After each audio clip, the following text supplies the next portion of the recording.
Republicans look to abolish the TSA in favor of private security at airports. Senator Mike Lee of Utah is leading a bill alongside Senator Tommy Tuberville. They say, quote, the TSA has not only intruded into the privacy and personal space of most Americans, it has also repeatedly failed tests to find weapons and explosives. Our bill privatizes security functions at American airports under the eye of an Office of Aviation Security Oversight, bringing this bureaucratic behemoth to a welcome end. American families can travel safely without feeling the hands of an army of federal employees. They know what they're doing. The measure would officially abolish the TSA 3 years after being enacted into law, which senators believe would provide time for security needs to be privatized. The bill would also direct Secretaries of Homeland Security and Transportation to make a reorganization plan submitted to Congress. In his own statement, Tuberville said, the TSA is an inefficient, bureaucratic mess that infringes on Americans' freedoms. Indeed.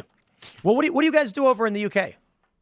Well, it's just done by the government in a way that's similar. Same thing? Yeah. So I think it's worse, though, because you can't say naughty words. Yeah, well, there's not normally a reason to swear at airport security, though. So. But no, it's just basically the same thing. We've got. I just meant in general in the UK, you can't walk around saying naughty things. You know, it's actually mostly you can in public. The issue is when you put it on any kind of communications network, that's when they get you. And what if you close your eyes in front of an abortion clinic? As long as you're not praying inside your head, you're okay. If you're praying inside your head within something like 30 meters of it or something, you're in trouble. So do you just say, like, I'm not? They arrest you anyway, don't they? That's what happened to some lady? No. They ask them, are you praying in your head? And she says, I might be. And they say, well, you're coming with us. But the thing is, it's always it's Christians, and what they're doing is deliberately kind of flouting non-interference rules that we have for abortion, which obviously I disagree with and think need to go, as well as abortion itself. But there we go. So yeah, it's pretty bad. That's actually kind of interesting. So you guys in the UK, you've got government security. Do you care? Well, I mean, to be honest with you, it's probably better to have all of the metal detectors and the patting down at the airports because we've got loads of Muslims in the country. Not trying to be rude, but I mean, you guys have. But it's the extremists that you're concerned about. Yeah, I know, but the extremists come out of the Muslim community, and so for every 100,000 Muslims, you'll have half a dozen extremists or something, right? Right. And it only takes one extremist to blow himself up and kill a dozen people, 2 dozen people. So it's the same here. You guys have got a couple of million Muslims in this country. So like you're going to want to actually have some sort of airport security because otherwise people will die. Well, that's why look, I know people might not want to hear this, but that's literally what happened. Yeah, I know. It was Islamic terrorists on 9/11, which resulted in the literally expansion. why you've got the TSA. So it's pretty funny because I know there's going to be a lot of people who be like, how dare you say that? That's racist. This is what happened. But the first thing I would say is it's a religion. It's an ideology. It's not a race. But that's actually the history of this country. So Carl is actually just saying, yeah, we're doing this because you guys did, or we're doing something similar to what you guys did. Well, we've had terror attacks that necessitate it as well. So it's just one of those things where you just have to make. I mean, you've got like the Lockerbie bombing and various other ones where it's just you just have to have it. Because well, in the UK, are the terror attacks disproportionately Muslim? Yes. Yeah, there was the bus attacks in, I forget what the date was, but was it 06, was it? Yeah, and there was like something like that. There are loads. Yeah, I mean, the Manchester Arena bombing was probably the worst. I was just going to say the Manchester Manchester Are you allowed Arena to bombing. say that in the UK? Yeah, it's factually true. Oh, okay, because I figured you get arrested. I mean, see, the thing is, the one thing that the British government spends all of their time trying to police is negative characterizations of groups, right? So you're not allowed to say all of this terror attack, all of this terrorism and the grooming gangs that come out in the Muslim community, that's given me a bad opinion of the Muslim community, right? You can't say that.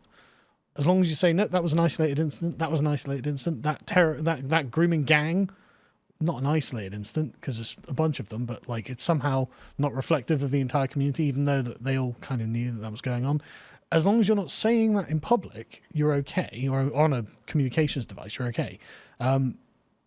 But otherwise, yeah, you're in trouble and you're going to jail. Yeah. Wait, but is what you're saying going to get you in trouble? I mean, I'm in America. Yeah, I know, but remember when they said they wanted to extradite American citizens? I do remember that, yeah. I mean, I guess we'll find out when I get home, won't we? I don't know. What do you guys think? TSA got to go?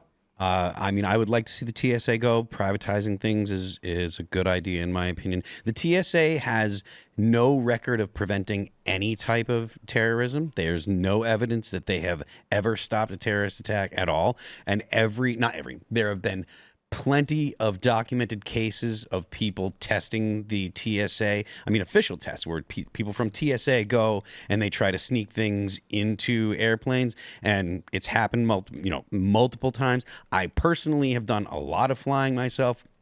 And there have been times where I'll forget something in my bag and I'll get on a plane and I'll get off and I'll be like, whoa, that was not, it's not cool that was in there and stuff. So I think that TSA, and if you look at the people that are working at TSA, they're not specifically trained to do anything. They'll do whatever the training is that they have to do to get the job, but they're not they're no different than people that are working in the fast food industry or whatever, because the job itself is simple. You sit there, you tell people what they're allowed to have and not to have, and then you hand people bins.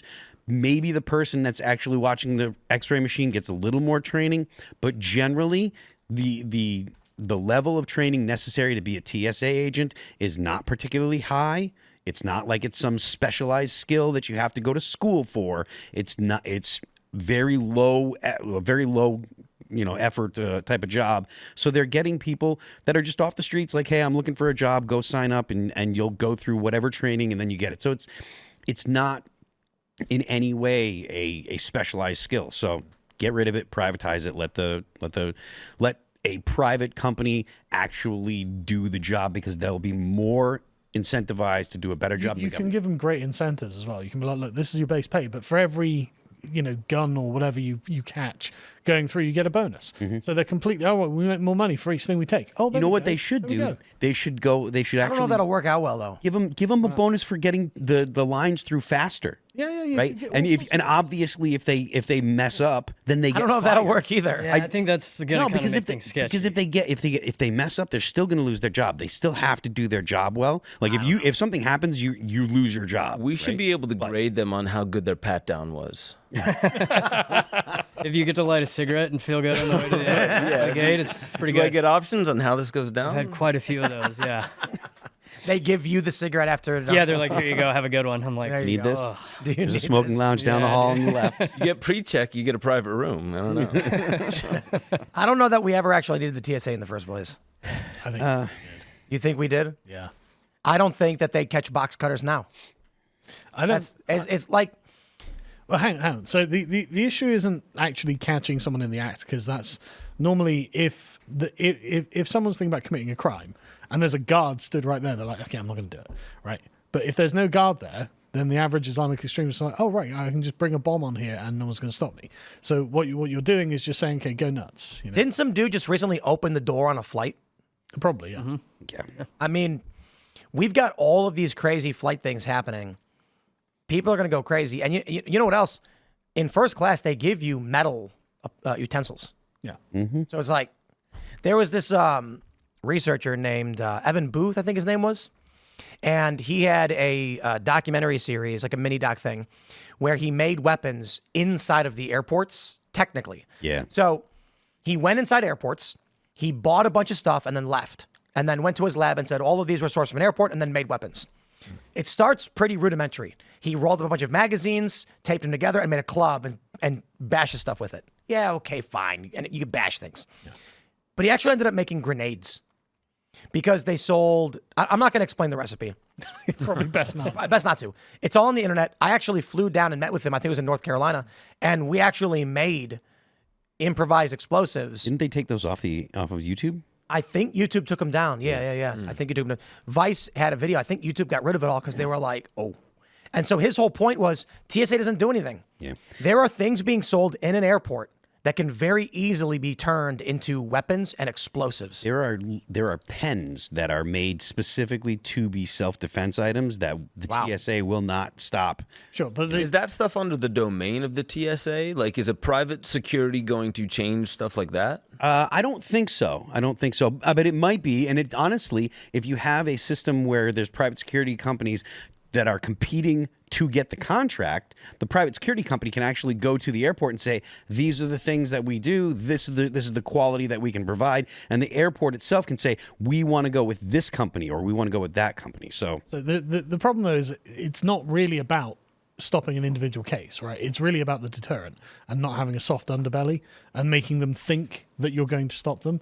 Because I guarantee it, the second the TSA, like if all checks were taken off tomorrow, you would just start seeing this uptick of hijackings and explosives, and explosions, and you would, because there is an active force in the world that is at war with the United States and will happily use terrorism. Thanks for checking out this clip from Timcast IRL. Make sure to watch the show live Monday through Friday at 8 p.m. Subscribe to this channel, and we will see you all there.